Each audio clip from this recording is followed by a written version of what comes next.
I'm so excited to show you our garden. We've been growing this garden for about 20 years, and every year around this time I like to do a video to show you my garden. So we're going to start here with the snowball tree. This is a big, huge viburnum, and it means a lot. It's gotten really big and kind of floppy because it's just really big. And it reminds me of my grandma. My grandma used to have one in her backyard, so it's really sort of sentimental to me.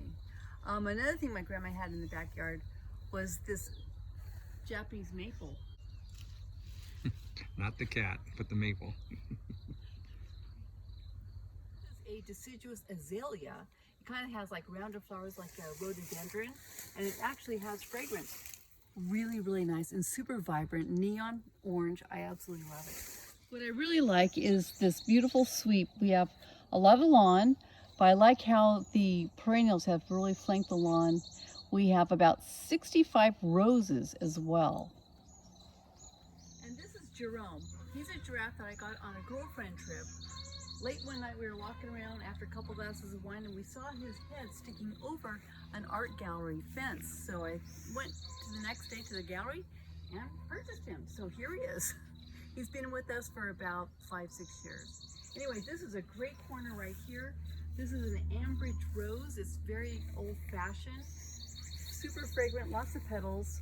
And one of my other favorite German irises is this lemon. I call it lemon chiffon because it's just beautiful and yellow and just keeps on going. It's just gorgeous. Then right down here we have a stand of borage, which actually has seeded itself. Borage, it goes back to the Knights of the Round Table, and borage is supposed to symbolize courage and strength. And over here we have a gold medal rose. And then over here we have Pat Austin rose. I absolutely love the coral orange color. It's absolutely beautiful. We're at the end of the day, so things might be a little bit tired, but I like the overcast weather, so the filming is better.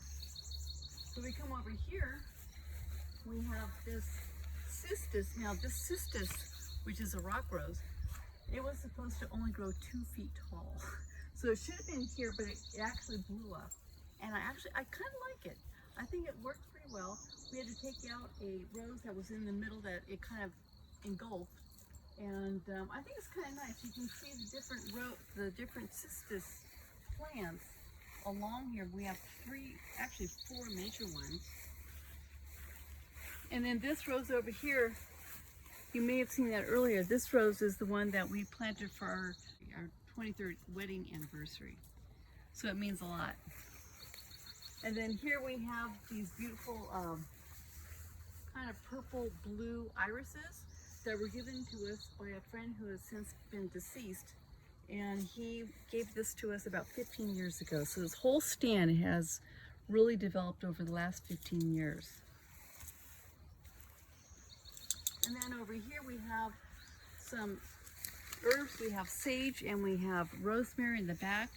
Behind that is a Thompson seedless grape, which is about 55 years old.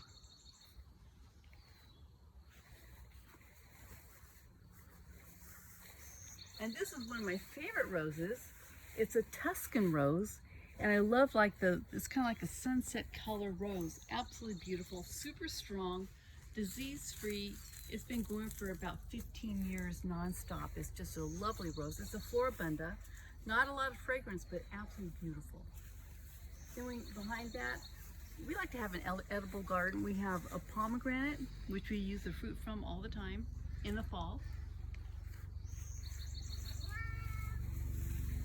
Then over here, if you can see that little pink rose, that is Gertrude Jekyll. Gertrude Jekyll is one of the first landscape architect women in history. And then this is our rose corner. This is our purple rose corner. You can see the taller purple in the back. There's a fig tree in between these 2 roses, and it's just all purple colored, lavender colored roses, which I absolutely love. It's one of my favorite colors. And this rose here this rose is called Heaven. And look at that, look at those petals. Look at that beautiful blush coral pink. It's absolutely gorgeous. Absolutely beautiful. And then next to heaven is romantica. So you can see that deep, look at so many petals on that, and it smells amazing, super beautiful. And behind that we have this pink climbing rose that has just gone nuts. And I think it's called water bath, but I'm not sure. Anyway, you can see, you gotta look up too when you're doing a garden tour. Look at this rose, it's just taken off. I don't know the name of it, but it was supposed to be just a climbing rose, just on our fence, but it went up the tree, and it's really happy. It's kind of cool how it just drapes down like that.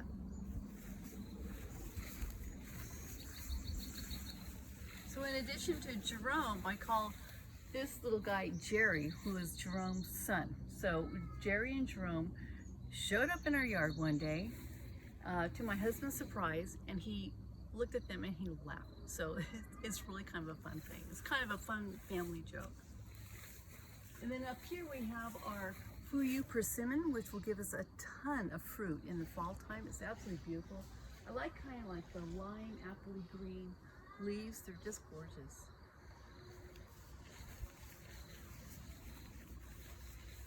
Come on into the citrus garden. We have some nice citrus and lilies going on over here. And look behind us, we have our pets following us on this tour. That's Tiger and Tank. You guys enjoying the tour? Good.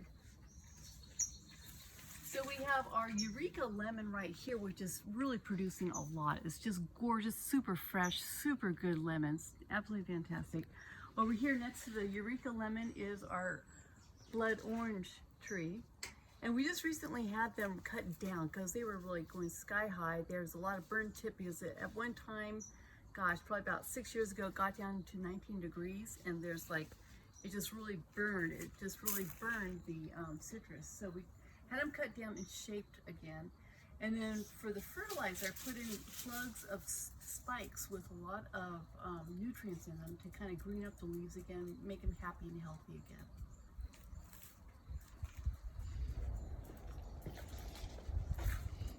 And then over here we have, this is the cutting garden. We have some gladiolas coming up. We have some lilies coming up. We had a beautiful stand of tulips.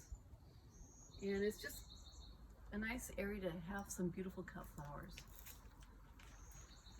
And then over here we have our David Austin roses. And this one, I forgot the name of it, but it's a beautiful yellow. And it actually smells like tobacco. It smells very different than what you would think a rose should smell like. But this one is one of my favorite ones. It reminds me of my mother-in-law, Rosemary. It smells like almond paste to me. It's absolutely lovely. A beautiful old-fashioned pink rose. And over here we have more of the David Austin. Oh, it's called Graham Thomas. This one is called, the yellow is called Graham Thomas. And then here, this tree, this is called a toot. So it's a Persian mulberry, fruiting mulberry tree, which has these beautiful, we had to net it because the birds and the squirrels were eating it so much. So anyway, this fruit is right here. If you want to zoom in there, you can see this fruit. It's kind of like a light opaque yellow color. That means it's ripe. And some of the fruits are dropping into the net. They look like little caterpillars actually, but they taste amazing. They taste like honeydew melon. They're super sweet and they're absolutely fabulous. Really, really fun. So it's a real, you can dry them as well. The Persians dry them and they put them in their coffee or their tea because they're super sweet. Now over here we have a little Japanese grotto. Love our Japanese grotto. You can see this is a recently planted moonbeam Japanese maple. This is a moonbeam Japanese maple we've had for a lot longer time. And I kind of like the height and I like the colors that they have together. And then underneath we have some ferns that have actually kind of planted themselves. If you come over here, you can see we have lilies growing here and we have some little sweet lily of the valley. Beautiful lily of the valley. They smell so good.